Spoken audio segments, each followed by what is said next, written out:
আজকে চলে এলাম আবার একটা নতুন ভিডিও নিয়ে, নতুন টপিক নিয়ে। তোমরা যারা বলো ব্রাইডের অনেক বড় চুল, কোন হেয়ারস্টাইল করব, কিভাবে করব বুঝতে পারো না, তো তাদের জন্য এই ভিডিওটা। চুলটা দেখেছো আমার ব্রাইডের কত বড় চুল, দুজন মিলে চুলটা সামলে ওঠাও দায়। এখানে কিন্তু বলে রাখা ভালো, আমার ব্রাইড তার এই বড় চুলে খুব হেভি হেয়ারস্টাইল চাইনি। ওর ইচ্ছে ছিল ব্যাক সাইডের চুলটা, মানে লোয়ার পার্টের চুলটা একটু কার্লসের উপর হবে, একটু ওপেনের উপর হবে, সেভাবেই ওকে করা হয়েছে। আর ফ্রন্টে আমি কিছু ভ্যারিয়েশন ক্রিয়েট করেছি আমার নিজের মতন করে, যেটা ওর মুখে মানায়। কারণ তোমরা দেখেছো মেকআপ লুকটাও কিন্তু যথেষ্ট সফট ছিল, তো সেই হিসেবে একটা মানানসই হেয়ারস্টাইল তো করতেই হতো।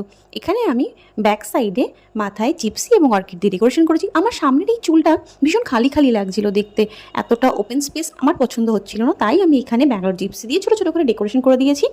তোমরা দেখো তোমাদের এই হেয়ারস্টাইলটা কেমন লাগলো। আমার ক্লায়েন্টের কিন্তু ভীষণ পছন্দ ছিল, আর তোমরাও এভাবে নিজেদের চুলকে কিন্তু ডেকোরেশন করেই নিতে পারো।